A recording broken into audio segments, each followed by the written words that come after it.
story of Ivan and the Chestnut horse. Ivan was the third son. The gentleman had three, two big, beefy, brawny, strong, handsome, fine young sons. And then the third one, Ivan, small and slight, an intelligent boy, a certain determination around his face always, but not the specimen either of his older brothers were. But they were dutiful and faithful sons to their father, and he brought them up right, saw that they had a good education. They each had a trade. They knew how to read, to write. They would always be able to take care of himself. And when the man became very elderly and ill and knew his days were numbered, he was not worried about what would happen to his three sons, for they were capable young men. And he said, I just ask one thing of you boys. Would you please say prayers over my grave each day? For that will give me great peace in the next world. And the sons all agreed and were greatly saddened by their father's passing. And on the day after the funeral, Ivan slowly walked to the cemetery to read a prayer over his father's grave as he'd been asked. And he said to the older brothers, won't you come? Well, we have to get the crops in. Father wouldn't want the hay to lay out. That is true. I will mention it in my prayers. And off Ivan went, and he took care of the prayers at the cemetery. Now, when he went through the village on his way home, he heard a great deal of ruckus, all kinds of noise.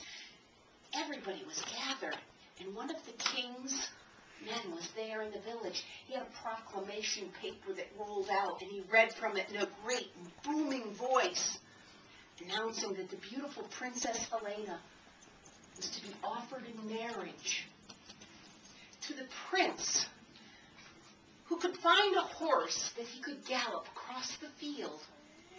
And the king had had a palace addition built on with 12 tall columns and a throne at the center where Helena would sit and lean out. And the young man who could jump his horse up and linger long enough midair to kiss the beautiful Helena on the lips would be the one to marry her and move into the palace. And the date was announced. Ivan went home with the news to his brothers. You won't believe what happened in town today. And he explained the whole thing. The brothers were most excited. They had heard of the beauty of the beautiful Princess Helena. That began the planning and plotting. And then each of them became quiet, for they didn't want to give the other brother an advantage and an idea. They each began secretly training their horses, out working late at night in the dark, out in distant fields, galloping and galloping, jumping hedgerow after hedgerow and fence after fence, practicing puckering up for the all-important and needed kiss, and saying everything with pucker power, purple panthers, and pucker. And they practiced and practiced. They were so involved in the training of their horses so that they would be strong and they could leap anything. Why, they didn't have time to walk with Ivan every day to the cemetery. And they said, Ivan, it's your job. You tell the prayers for Father each day. You haven't got a chance. Why, you're not a great rider, and well, you go take care of Father, and we'll take care of the princess. And so they continued to train, and Ivan walked each day for 7 days, then 7 more days, and 21 in all. He went down each time and said the prayers at his father's grave, just as his father had asked, but the brothers were far too busy, for the princess's hand was at stake, and they had much to lose if they didn't train. And the day came, and riders came from all over the country, horses of every color, glistening in the sun, lined up in long parade. And the beautiful, stunning Princess Helena, with the sunlight in her streaming hair, sat at the very edge of the palace with 12 columns and leaned out. And the first rider galloped a large warm-up circle. And around he came and leapt up in front of the princess and missed by a mile.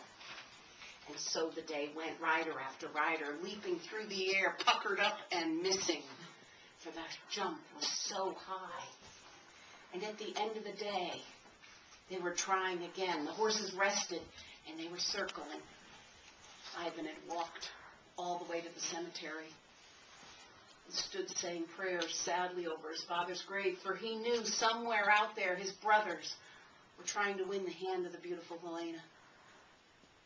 And the tears hit the grave, and up out of the earth sprang a spirit of his father. And he shook, and his voice quavered in fear. And he said, "Don't be afraid, son. I will summon you a horse, for I know that you are interested in the beautiful Helena as well as your brothers, and you've been so devoted." And the spirit called out in a booming voice that made the entire valley echo and shudder. And out of the sun came a golden chestnut, the flaming mane flying back, and his hooves struck the ground so hard that flame and sparks shot off of them. And when he breathed out and stopped at a skidding halt, he exhaled fire. And his father said, "The only way you could ever mount and ride this horse is to become one with the horse. And to do that, you must climb in his left ear and out the right. For until you are part of his mind, you will not be able to ride him." And as the boy pulled the horse's head down and looked into the ear, he was literally sucked in and out the other side. And they were one.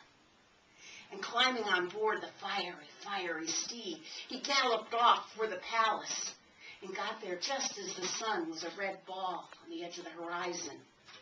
They all heard him coming, heard the thundering hooves that sounded like a great blackening storm, and all looked to the sky, but only to see the red horse with the flames shooting off its hooves as it pounded the roads. And it came galloping into the meadow in front of the palace, and it took a large circle, and all the riders and horses backed off.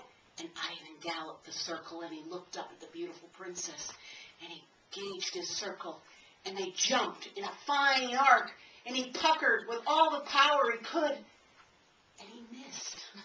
And down he came, and the horse slowed slowly into the canter and continued out across the meadow. And inside him he prayed, "Just one more, just a few more inches. Come on, you can do it." And the horse surged with energy from somewhere deep within him, and he bounded forward in a huge leap and circled, and rising into the air, and into the air.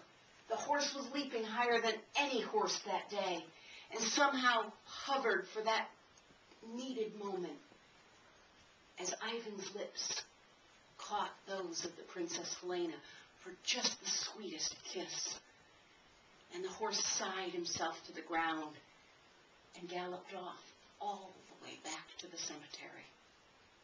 And her prince was gone. At the cemetery, the boy slid off of him, stroked his fiery neck, and thanked him for the ride of a lifetime. And he galloped off under a rainbow onto a trail and disappeared into the mountains. And he thanked his father and said another prayer over the grave and went home. Now a great stir went up of who was the strange man on the fiery steed? Where did he come from? What country did he hail from? He's a stranger in our land, and Helena would have none other.